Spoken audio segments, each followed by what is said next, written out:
ओम श्री परमात्मने नमः.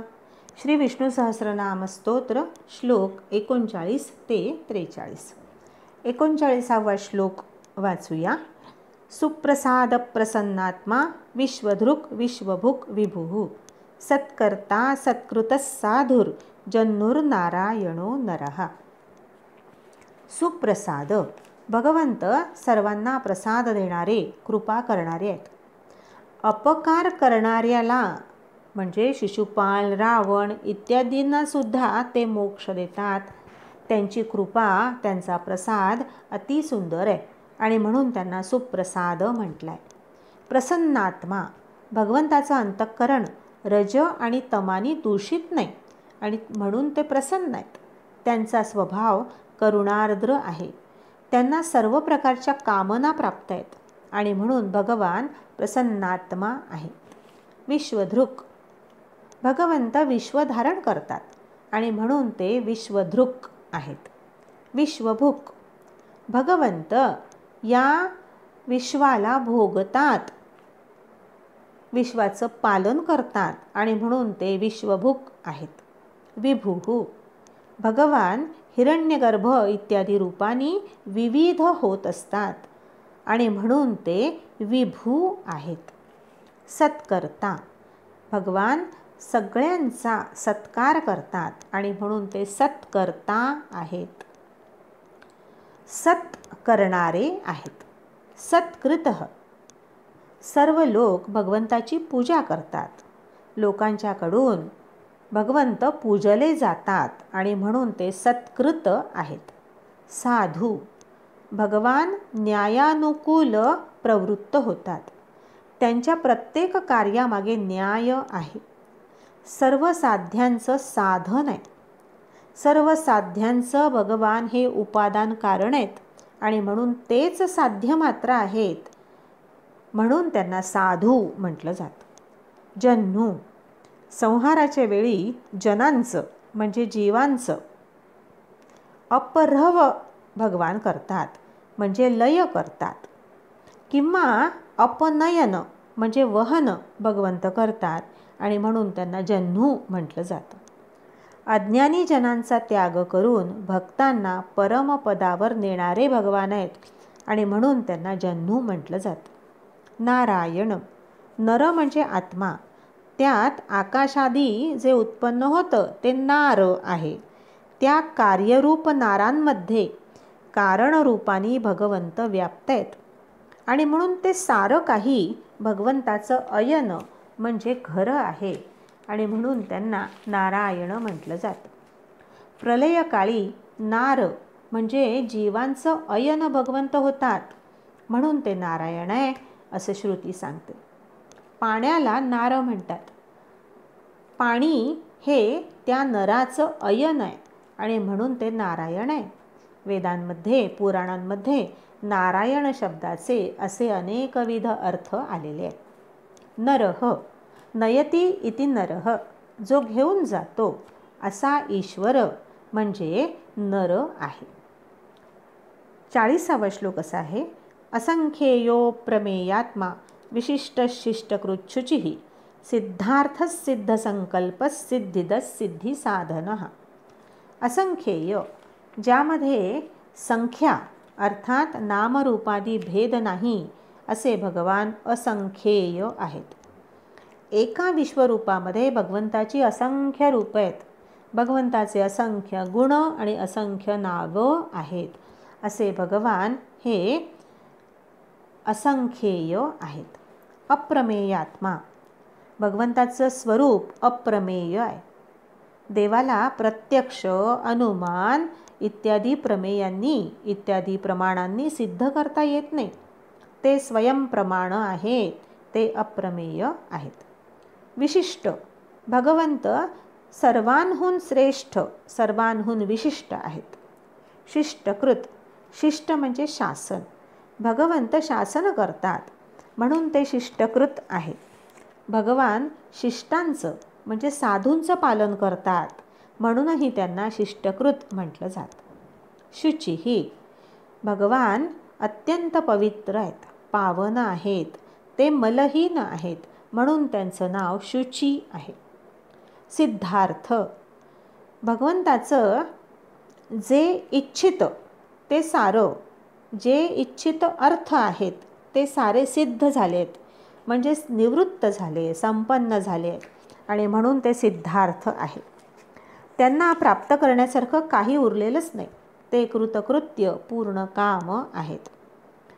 सिद्धार्थ हे गौतम बुद्धांचं नाव आहे. सिद्ध संकल्प, भगवंताचा संकल्प सिद्ध म्हणजे पूर्ण झालेला आहे आणि म्हणून ते सिद्ध संकल्प आहे. सिद्धिद, कर्त्याला त्याच्या अधिकारानुसार सिद्धी म्हणजे फल भगवंत देतात आणि म्हणून ते सिद्धिद आहेत. सिद्धी साधन, भगवंताच्या कृपेने भक्तांना सर्व सिद्धी प्राप्त होतात. सिद्धिरूप क्रियांचे ते साधन आहेत म्हणून त्यांना सिद्धी साधन असं म्हटलं जातं. 41वा श्लोक असा आहे. वृषाही वृषभो विष्णुर वृषपर्वा वृषोदरः वर्धनो वर्धमानश्च विविक्त श्रुतिसागरः. वृषाही, वृष म्हणजे धर्म किंवा पुण्य आणि अह म्हणजे दिवस. प्रकाश स्वरूपाशी धर्म आणि पुण्याची समानता असल्याने तो अह आहे. म्हणून द्वादशाह इत्यादी यज्ञांना वृषाह असं म्हटलं जातं. त्या यज्ञांमध्ये भगवंत स्थित आहेत म्हणून ते वृषाही आहेत. वृषभ, भक्तांसाठी भगवान सर्व कामनांची वृष्टी करणारे आहेत म्हणून त्यांना वृषभ म्हटलं आहे. विष्णू, हे भगवंताचं अत्यंत प्रसिद्ध असं नाव आहे. सर्वत्र व्यापक असल्याने, सर्वव्यापी असल्याने भगवंतांना विष्णू असं म्हटलं जातं. विष्णुर विक्रमणात असं व्यासांनी म्हटलं आहे. वृषपर्वा, ज्यांना परमात्म स्वरूपाकडे जायचं आहे त्यांच्यासाठी, मुमुक्षूंच्यासाठी, योगारूढ ज्यांना व्हायचं आहे त्यांच्यासाठी वृष म्हणजे धर्म हे शिडीसारखं आहे, पर्व आहे, शिडी आहे म्हणून भगवान वृषपर्वा आहेत. वृषोदरः, ज्यांचं उदर प्रजा उत्पन्न करते किंवा ज्यांच्या उदरामध्ये धर्मरूप खजिना आहे असे भगवंत वृषोदर आहेत. वर्धन, भगवान वृद्धी करणारे, वाढवणारे आहेत आणि म्हणून ते वर्धन आहेत. वर्धमान, भगवंत प्रपंच रूपाने वाढणारे आहेत आणि म्हणून ते वर्धमान आहे. महावीरांचं नाव वर्धमान आहे. विविक्त, भगवंत सृष्टी रूपाने वाढतात तरी ते पृथक राहतात, अलिप्त राहतात म्हणून त्यांना विविक्त असं म्हटलं आहे. श्रुतिसागरः, भगवान श्रुतींचा सागर आहेत. सारे वेद मंत्र भगवंताचे गुण गातात असे भगवान हे श्रुतिसागर म्हणवले जातात. 42वा श्लोक असा आहे. सुभुजो दुर्धरो वाग्मी महेंद्रो वसुदो वसुः नैकरूपो बृहद्रूप शिपिविष्ट प्रकाशनः. सुभुज, जगाचं रक्षण करणाऱ्या भगवंताच्या भुजा अत्यंत सुंदर आहेत आणि म्हणून ते सुभुज आहेत. दुर्धर, भगवंत पृथ्वी इत्यादी सर्व पदार्थांना धारण करतात परंतु भगवंताची धारणा कोणी करू शकत नाही म्हणून ते दुर्धर आहे. ध्यानाच्या वेळी मुमुक्षूंच्या द्वारा अतिशय मोठ्या, अतिशय कठीण प्रयत्नाने भगवंतांना हृदयामध्ये धारण केलं जातं आणि म्हणून त्यांना दुर्धर म्हटलं आहे. वाग्मी, भगवंतापासून वेदवाणी निर्माण झाली आणि म्हणून ते वाग्मी आहेत. महेंद्र, महान इंद्र म्हणजे ईश्वरांचे ईश्वर असल्याने भगवंत हे महेंद्र आहेत. वसुदो, वसु म्हणजे धन, धन देणारे भगवंत आहे. अन्नादो वसुदानः असं श्रुती सांगते. वसुहू हे परमेश्वराचं नाव आहे.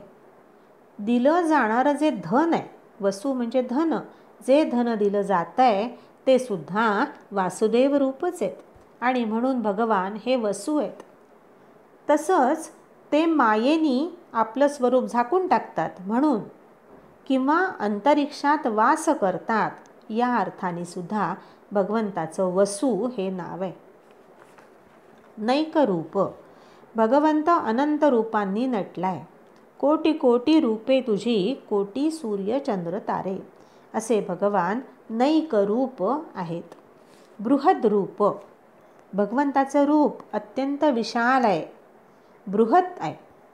त्यांचं वराह इत्यादी जे रूप आहे ते अतिशय विशाल आहे आणि म्हणून ते बृहद रूप आहेत.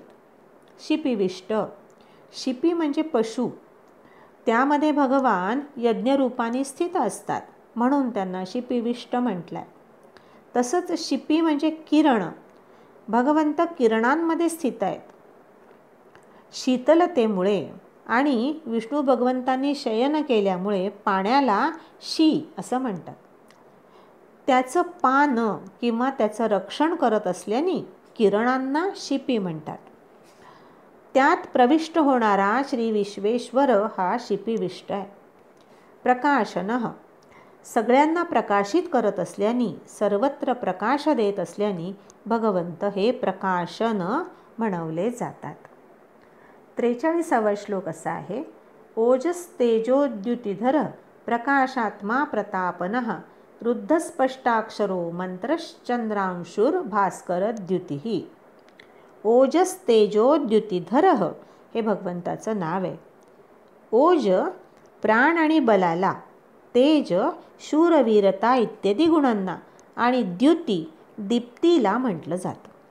भगवान ओज, तेज आणि द्युती धारण करणारे आहेत.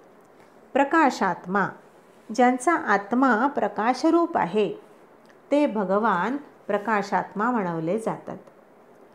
प्रतापनः, सूर्य इत्यादी आपल्या विभूतींनी भगवान विश्वाला तप्त करतात आणि म्हणून ते प्रतापन आहेत. रुद्ध, रुद्ध म्हणजे पूर्ण भरलेलं, धर्म आणि ज्ञान आणि वैराग्याने संपन्न असल्याने भगवान हे रुद्ध आहेत. स्पष्टाक्षरः, भगवंताचं ओंकार रूप अक्षर हे स्पष्ट आहे, उदात्त आहे आणि म्हणून त्यांना स्पष्टाक्षर म्हटलं जातं. मंत्र, भगवान साक्षात ऋक, यजू आणि सामरूप मंत्र आहेत आणि मंत्रांनी जाणण्यायोग्य असे प्रभू आहेत म्हणून ते मंत्र आहेत. चंद्रांशू, चंद्राच्या किरणांप्रमाणे तप्त जीवांना शीतलता आणि आल्हाद देणारे भगवंत हे चंद्रांशू आहेत.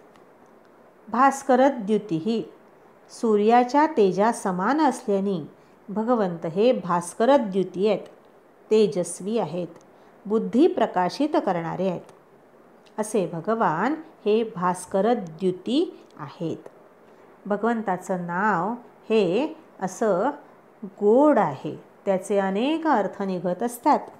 आज आपण इथेच थांबूया. हरये नमः.